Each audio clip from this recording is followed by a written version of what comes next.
মাসি বাবু বাংলা বলা বড় হইছে নাকি এই ইংলিশ হ্যাঁ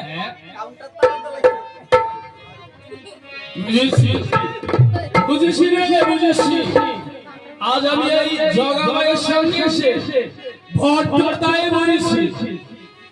শোন জগা শোন তাই বলতে পারবে গাছটা আর আমি একটু বাংলা খেতে পারবো না বাংলা হোক আর ইংলিশে হোক নেশা আছে তবে শোন এই বাংলা মতের মধ্যে কিন্তু একটা কোয়ালিটি আছে আরে না মেজবাড়ি থেকে জাদু চললে এই মত লইয়া সহ্য করতে পারতি না আরে সহ্য না করতে তো বলে বলে সেটা বাকু